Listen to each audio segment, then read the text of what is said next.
In this video, we're going to talk about how to calculate midterm rental numbers. The reason why we're going to do this is because there really isn't a great resource yet for predicting midterm rental incomes and rents and what you can get seasonally. So I'm going to talk about how I do it for my own properties and how I do it for my consulting clients, and hopefully it will help you.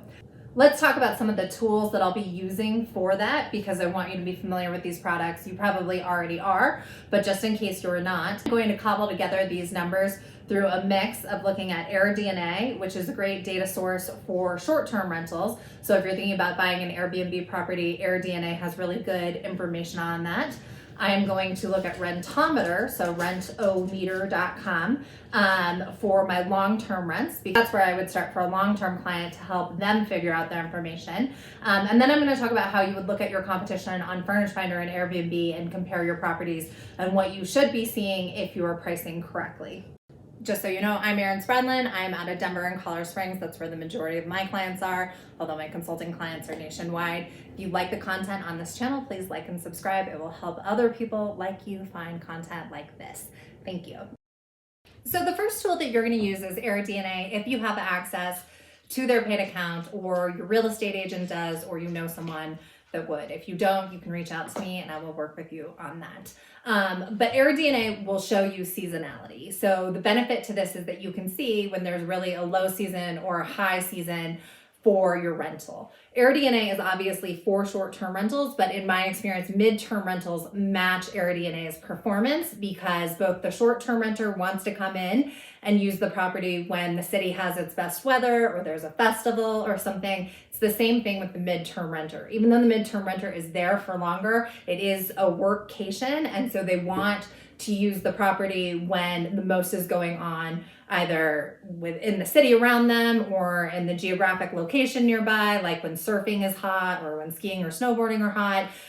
That's when they're going to want to come in and use it. And this may be confusing, like you may be feeling like, well, I thought the point of midterm rentals was to get me through the slow season. It still is. It's just that short-term rentals, you'll make about the same amount as a midterm rental during your slow season, but you'll have to work a lot harder. So that is why people go into midterm rentals during the slow season, is because they'll have to put a lot less work in and they'll make approximately the same amount of money. Nevertheless, the money is depressed for both groups during the slow season. Looks like if you go into AirDNA, they have different subscription levels for different cities. I don't think it's the worst idea to do this, because it is your due diligence for buying an investment property. But I will leave it at that. But if you want that detailed analysis for how your different market performs and you can see the percentage different through the seasons, then AirDNA is going to return that for you. If you don't want to do that, and I understand why you wouldn't want to do that, a lot of people use 20% as a rule of thumb for the downtime. So you're going to charge 20% less on your rental during those off seasons. So hypothetically, if I had a rental that rented for $1,000 a month during the strong seasons, during the slow season, I'm only going to charge them $800 a month, or 220% off for the slow season. The other thought here too is that if you live in the area or you know the area intimately, you probably have a good idea of when your slow season is. You would use AirDNA. I know if you don't have a subscription, that might be frustrating. I can help you with that if you want. Also, the subscription for the city level didn't look that expensive.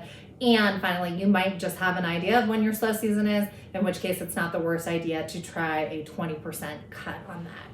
Okay, so the second tool you're going to use for pricing your midterm rentals is Rentometer.com. It is Rentometer.com, but spelled together, so Rentometer.com.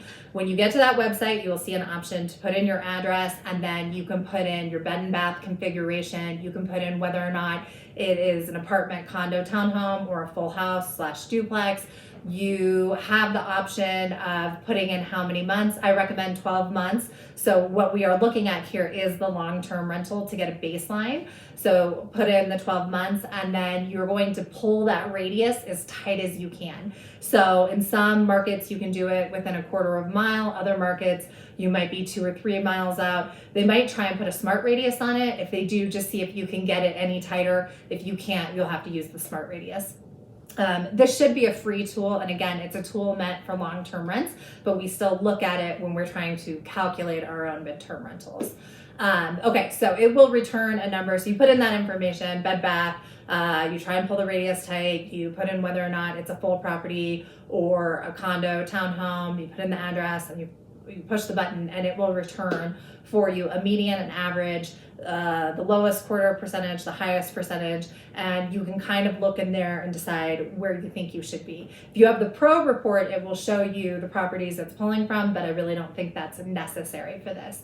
So you can just look at what the averages are in your area. I'm saying averages, but I actually recommend that you look at the median instead of the average. And the reason for this is that averages can be really skewed by super high-end properties or super low-end properties, whereas a median is more, it's the middle number amongst everything that got returned. So you want the median more than you want the average. And again, there's some difference depending on how big your radius is, but if you just go tight and you do the median and you put in the right number of bed and bath, you should have an idea. This tool is then you have a baseline of what your long-term rent would be. And this serves to really inform you over whether or not you even think a medium-term rental is worth it, because you can see what you would get long-term rent with no work. But then you look at medium-term rents and you think about what it would cost to furnish it, who would want it, the fees that you might have to pay to Airbnb or somewhere else, and then also utilities and if you're going to charge for that.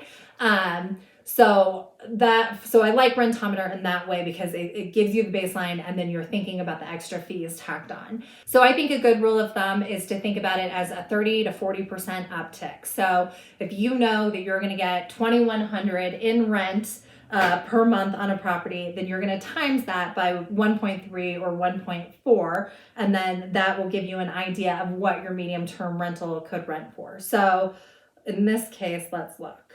A property that rented for $2,100 regularly, if you're doing a medium-term rental annually, you can anticipate getting about $2,700 per month on that. And I say annually because again, you're going to have a lower amount during the slow months and a higher amount during the hot months. You're definitely going to be able to charge more during the hot months, and you're going to charge 20% less as a rule of thumb during the slow months. What you're wanting to figure out is if you make $630 extra, so the $2,730, the uptick, is that going to be worth it after you've paid for furniture and utilities? Obviously, furniture is going to cost you more upfront, but then over time it will pay for itself. So don't, the furniture, you need to think about your cash flow in the beginning, but you don't expect to pay it off in the first month or even the first year. It can take up to 24 or 36 months to pay off the furniture. You're more concerned about utilities, and then also if you're listing on Airbnb and they're taking 3%, are you covering your costs that way? Cleaning fees, are you passing through, etc. But you're looking to 30 to 40% uptick on your medium-term rental. The takeaway from this section for rentometer.com is that you're getting your baseline, so you're putting in your address, you're seeing what the long-term rent is, and then you're timesing it by 1.3 and 1.4. That's the takeaway for how to use Rentometer and for this section. And next up, we will talk about how you're going to look at comps and see how you compare there. 15-second advertisement. If you are liking this channel, please like and subscribe. Also, if you want to reach out to us about consulting or anything else, buying or selling, links below. And if you are looking for a book on midterm rentals, there's one on Amazon, Erin, Spradlin, American Nomads, Kindle, and paperback. Thank you. My comping out of Airbnb and Furnished Finder. And what I'm looking for is to see if my competition is matching that 1.3 to 1.4%, or if they're significantly higher or lower. So what I'm going to do with that is I'm going to put in my city, I'm going to put in my property, the type of property it is. So let's say this is for Airbnb. I'm going to put in my city, the type of property it is. I'm maybe going to filter for some things that are special for mine, and I'm going to set the time period for longer. So you're going to set it for 30 days, 60 days, 90 days, whatever your ideal time frame is, so that you're only getting properties, that are returning numbers based off of that. Then for your city, you're going to narrow down to, what is close to you based off of the map. And then you're going to look at those properties and see if they seem close to that 1.3, 1.4 mark, and also the differences. Using your filters here so that it's appropriate to what you would expect to see for your property. So obviously, if you're renting a room, only search rooms. If you're renting a 2-bedroom property, try to keep your focus on 2-bedroom properties, and then keep it close to your area. And again, again, add some additional filters in there. Doing it right, you should see like a $400 to $500 difference amongst these properties. And I know that seems extreme, but not everybody that you're competing with knows how to price their properties either. So you should see people that are at a certain level, and then you should see higher, and you just kind of need to feel yourself out. Are you right in there? Same process holds for Furnished Finder. So you're going to go into Furnished Finder, you're going to put in the area that you're looking for, you're going to zoom in on the map, you are going to limit to what kind of property you actually are, you're going to put in filters to the extent that it's possible, and again, you're going to hope to see that you are right in the middle of like a $400 to $500 swing. It's not an exact science. Hopefully we will have better data on this in the future. I think Furnished Finder and Mashvisor are working together to roll out a product for midterm rentals, but I haven't seen it yet, and I haven't heard people talk about it yet, so I assume it's not out yet.